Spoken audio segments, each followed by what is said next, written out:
प्रिय अभ्यर्थियों, आज मैं आपके सामने यूपीएससी परीक्षा की शक्ति के जीवंत प्रमाण के रूप में खड़ा हूँ।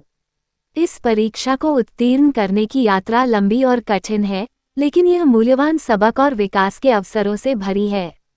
आप में से जो लोग पहले ही यह यात्रा शुरू कर चुके हैं, मैं आपको सलाम करता हूँ।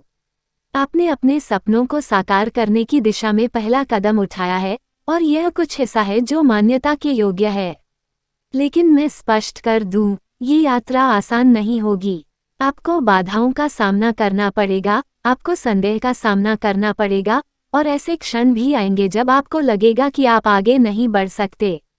लेकिन उन क्षणों में मैं आपसे ये याद रखने का आग्रह करता हूँ कि आपने सबसे पहले ये यात्रा क्यों शुरू की। उस जुनून को याद रखें जो आपको इस रास्ते तक ले आया, वह समर्पण जो आपको यहाँ तक लाया है, और उस अटूट दृढ़ संकल्प को याद रखें जो आपको सफलता की ओर ले जाएगा।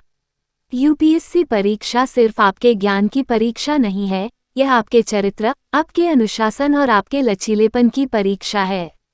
इसके लिए आपको स्वयं का सर्वश्रेष्ठ संस्करण बनना होगा, दायरे से बाहर सोचना होगा और अपनी सीमाओं से आगे बढ़ना होगा। लेकिन बात यह है कि अगर आप यहाँ तक पहुँच गए हैं, तो आप पहले से ही सफलता की राह पर हैं। आपने पहले ही साबित कर दिया है कि आपके रास्ते में आने वाली किसी भी बाधा को दूर करने के लिए आपके पास बुद्धि, उत्साह और दृढ़ता है। इसलिए संदेह को अपने ऊपर हावी न होने दें। खुद पर विश्वास रखें और अपनी क्षमताओं पर भरोसा रखें। ये भी याद रखें कि इस परीक्षा में सफलता केवल परिणाम के बारे में नहीं है, ये यात्रा के बारे में है। यह आपके द्वारा सीखे गए पाठों, आपके द्वारा अनुभव किए गए विकास और इस प्रक्रिया में आप जो व्यक्ति बनते हैं, उसके बारे में है। इसलिए केवल अंतिम लक्ष्य पर ध्यान केंद्रित न करें, यात्रा का आनंद लें और रास्ते में आने वाली हर छोटी जीत का जश्न मनाएं। अंत में, मैं कहना चाहता हूं कि आप सभी महानता हासिल करने में सक्षम हैं, और यूपीएससी परीक्षा उस महानता की ओर सिर्फ एक कदम है।